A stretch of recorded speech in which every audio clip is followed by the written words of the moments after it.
Greetings everyone. Last class में अपन ने cover किया था सेक्शन 45 तक। इस क्लास में अपन कवर करेंगे सेक्शन 46 से लेकर सेक्शन 50 तक, जो कि डील करते हैं time and place for performance. अब चलिए अपन स्टार्ट करते हैं। इससे पहले नोट्स पे चलते हैं। अब टाइम एंड प्लेस क्या होगी परफॉर्मेंस की, वो समझना बहुत ज़रूरी है। Time and place for performance.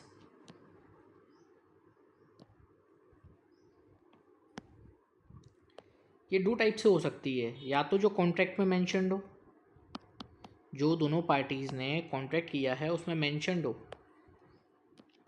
तो उसी बेसिस पे टाइम एंड परफॉर्मेंस होगा। अगर वो मेंशन नहीं है तो किसके बेसिस पे होगा? रीजनेबल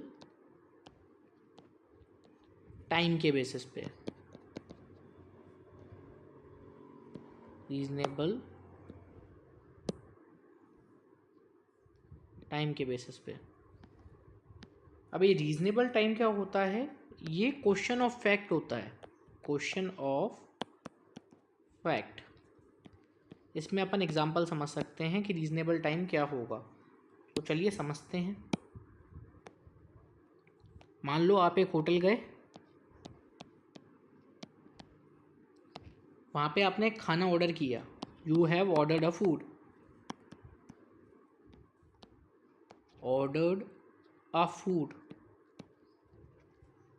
अब इस केस में रीजनेबल टाइम क्या होगा? अगर भीड़ ज़्यादा है तो 40 मिनट्स रीजनेबल टाइम हो सकता है। तो ये जो रीजनेबल टाइम का जो कॉन्सेप्ट है वो मैटर ऑफ फैक्ट पे डिपेंड करता है। तो अभी तक अपन ने समझा टाइम एंड प्लेस क्या होगा। टाइम एंड प्लेस या तो कॉन्ट्रेक्चुअल बेसिस पे होगा, अगर कॉन्ट्रैक्ट नहीं है तो रीजनेबल टाइम फॉलो होगा। और जो ये रीजनेबल टाइम है वो हमेशा क्या होगा? क्वेश्चन ऑफ फैक्ट होगा। मतलब फैक्ट एंड सर्कमस्टेंसेस को देखते हुए ये पता करेंगे कि किसी चीज़ का रीजनेबल टाइम क्या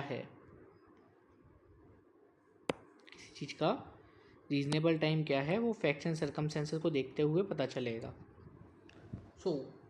चलो अब स्टार्ट करते हैं। अपन को स्टार्ट करने से पहले आपको ये समझना ज़रूरी है कि कुछ जनरल प्रिंसिपल्स होते हैं time and place of performance के लिए। ये जनरल प्रिंसिपल्स क्या होंगे ये समझते हैं पहले। That means debtor must seek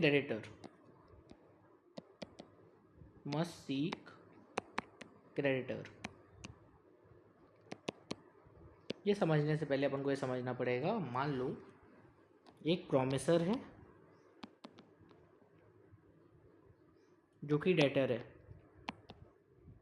जिसने प्रॉमिसी से पैसे ले रखे हैं। क्रेडिटर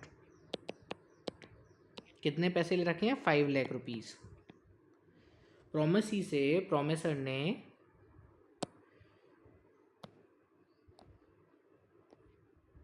5 लाख रुपीज़ ले रखे हैं, ठीक है। और इसने ये प्रॉमिस किया है कि मैं आपको ये 5 लाख रुपीज़ जो हैं वो विद इंटरेस्ट वापस करूँगा।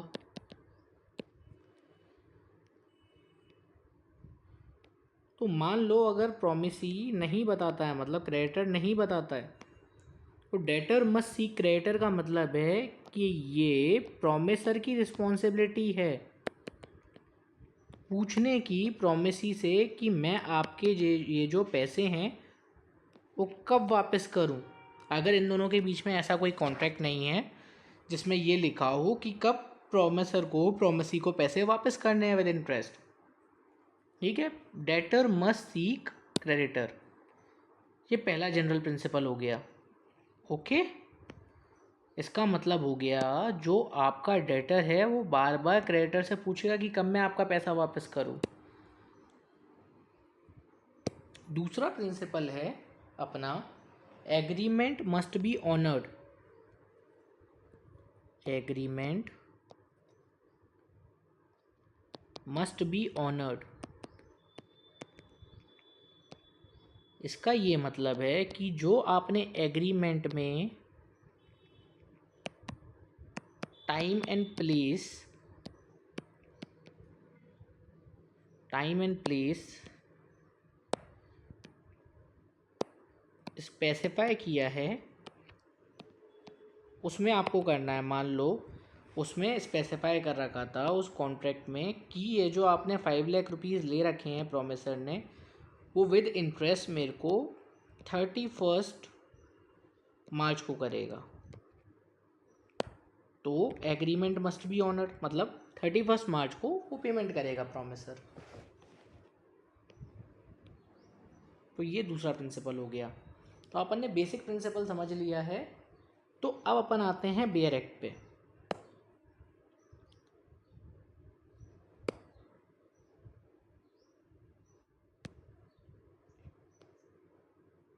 Section 46 time for performance of promise when no application is to be made and no time is specified. ये बात कर रहा है उस समय की जब कोई एप्लीकेशन भी मेड नहीं करनी है और कोई टाइम और प्लेस को स्पेसिफाई नहीं कर रखा है। मतलब सिंपल वर्ड्स मान लो इन लोगों के बीच में कोई कॉन्ट्रैक्ट नहीं है उसके रिगार्डिंग टाइम एंड प्लेस के regarding. Where by the contract a promisor is to perform his promise without application by the promisee and no time for performance is specified. मतलब कोई भी टाइम स्पेसिफाइड नहीं है for the performance. The engagement must be perform within a reasonable time. अगर कोई contract नहीं है for performance, ठीक है, और ना ही उसको एप्लीकेशन मेड करनी है, तो इस केस में रीजनेबल टाइम में उसे परफॉर्म करना है। अब रीजनेबल टाइम क्या होगा? क्वेश्चन ऑफ फैक्ट होगा। जैसे किसी के लिए रीजनेबल टाइम हो सकता है बिजनेस आवर्स, जैसे कि किसी का जो बिजनेस वर्किंग आवर है वो 10 to 5 है, तो ये होगा उसमें रीजनेबल आवर। ओके, तो वो क्या हो गया? Question of fact.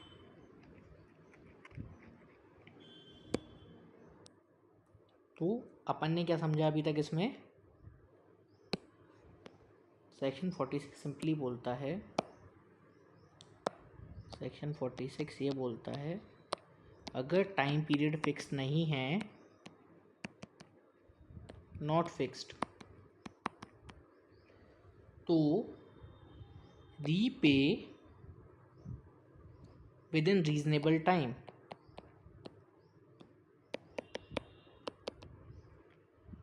Reasonable time इसमें अपन ने रेस्टोरेंट का भी समझा था। मान लो आपने फूड को ऑर्डर किया, तो रीजनेबल टाइम क्या होगा? क्वेश्चन ऑफ फैक्ट है, मीन्स 40 मिनट्स में होगा अगर भीड़ ज़्यादा है। तो ये हो गया रीजनेबल टाइम। ये सेक्शन 46 अपन को बताता है कि अगर टाइम पीरियड फिक्स नहीं है तो repay with in reasonable time. Okay, अब आते हैं अपन सेक्शन 47 पे। सेक्शन 47 बोलता है time and place for performance of promise where time is specified and no application to be made. इसमें टाइम स्पेसिफाइड है पर उसे एप्लीकेशन नहीं करनी है। Where a promise is to be performed on a certain day and the promisor has undertaken to perform it without the application by the promisee, the promisor may perform it any time during the usual hours of business on such day and at the place at which the promisee ought to be performed, promise ought to be performed. इसमें पहले अपन illustration पढ़ते हैं। अब A promises to deliver goods at B's warehouse on 1 January. ये promise करता है B को कि मैं आपको गुड्स डिलीवर करूंगा आपके वेयर हाउस पे 1 जनवरी को। On that day A brings goods to B's warehouse but after usual hour for closing it and they are not received, A has not performed this promise. अब मान लो आपको कोई application नहीं लेनी है सामने वाली पार्टी से, पर उसने बोला है आप यूजुअल आवर्स ऑफ बिजनेस में करना। अब 10 to 5 usual hours of business था, यह आपको पता है। तो अगर आप 6 PM पे लेके आते हो तो वो वैलिड परफॉर्मेंस नहीं होगा और वो डिनाई कर सकता है। तो ये होता है यूजुअल आवर्स ऑफ बिजनेस। अब इसको अपन फिर से नोट्स पे जाके समझते हैं। सेक्शन 47 क्या बोल रहा है? अगर डेट एंड डे फिक्स्ड है, ये बोलता है अपना सेक्शन 47। 46 में तो कुछ फिक्स ही नहीं था, 47 बोलता है अगर डेट एंड डे फिक्स्ड है, ठीक है, पर टाइम फिक्स नहीं है,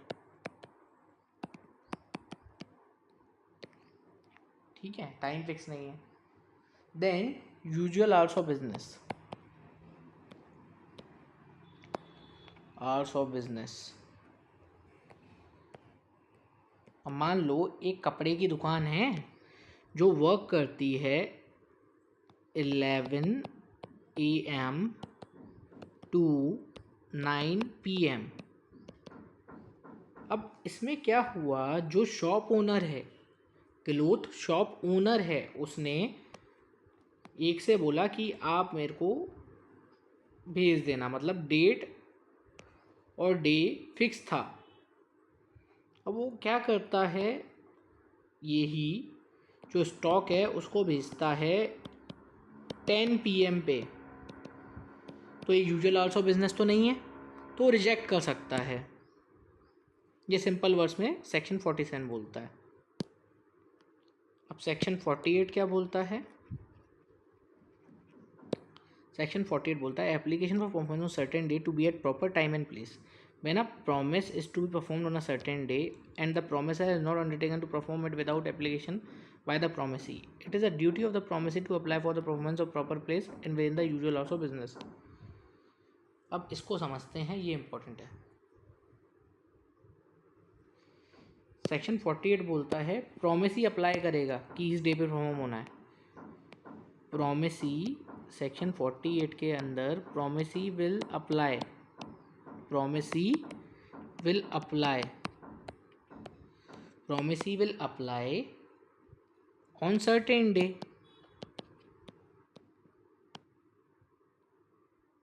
तो इसमें ड्यूटी ऑफ प्रोमिसी है, ड्यूटी है प्रोमिसी की, क्यों कि वो proper place and time specify करे प्रोमिसर को परफॉर्म करने के लिए, proper place and time,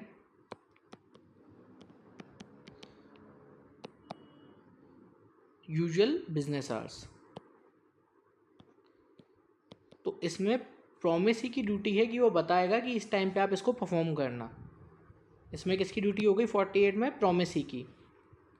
application for performance on certain day to be at proper time and place when a promise is to be performed on a certain day, जब एक promise को perform करना है on certain day and the promisor has not undertaken, promisor ने तब तक perform नहीं करेगा जब तक एप्लीकेशन नहीं होती प्रोमिसी की, मतलब प्रोमिसी नहीं बताता है। तो ये ड्यूटी है प्रोमिसी की to apply for performance at a proper place and within the usual hours of business। Explain the question what is proper time and place in each particular case, a question of fact, proper time और place each particular case में question of fact होगा। पहले वाले में no time no place, तो reasonable time में। दूसरा business hours वाला बोल रहा है 48 में प्रोमिसी अप्लाई करेगा। Section 49 place for performance of promise where no application is to be made and no place fixed for performance। When a promise is to be performed without application by the promisee and no place is fixed for the performance, it is a duty of the promiser to apply for the promisee to appoint a reasonable place for performance and promise and to perform at such place। A undertake करता है to deliver 1000 mods of jute to B on a fixed day। A must apply to B to appoint a reasonable place for purpose of receiving it and must deliver it him on at that place। इसमें ऊपर वाले में कौन apply कर रहा था, promisee apply कर रहा था। इस वाले में प्रोमिसर अप्लाई करेगा कि आप प्रॉपर टाइम और प्लेस बता दो जब मैं आपको वो चीज़ सप्लाई कर सकूं। ये क्या बोलता है, 49 बोलता है। 49 में अगर प्लेस फिक्स्ड है तो उसी जगह परफॉर्म कर दिया जाएगा। अगर प्लेस फिक्स नहीं है तो प्रोमिसर को अप्लाई करना पड़ेगा फॉर रीजनेबल टाइम।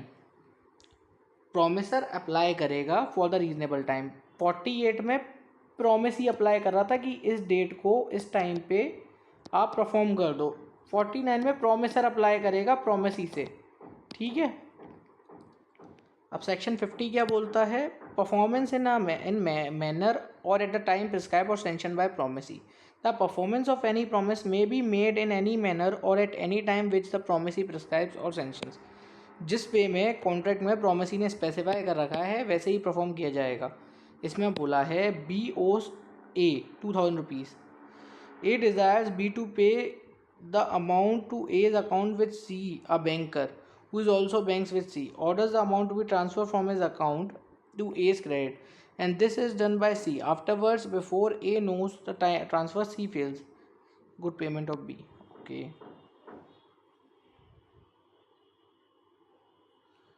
बेसिकली इसमें ये है, जिस वे में आपको स्पेसिफाई कर रखा है उस वे में आपको परफॉर्म करना पड़ेगा। Performance must be at the desire of promisee, मतलब जो उसने टाइम प्लेस स्पेसिफाई कर रखा है कॉन्ट्रैक्ट में उसी वे में परफॉर्म करा जाएगा सेक्शन 50 में। तो आज अपन ने कवर किया सेक्शन 46 से लेके सेक्शन 50 तक। आई होप आपको ये समझ में आया होगा। अगर आपको ये वीडियो समझ में आया तो इस वीडियो को लाइक करें। अगर कोई डाउट है तो कमेंट बॉक्स में मेंशन करें, और आप पे चैनल की रेगुलर नोटिफिकेशन आती रहे इसलिए इस चैनल को सब्सक्राइब करें और बेल आइकन को प्रेस करें। So that's all for today. Thank you so much for your time.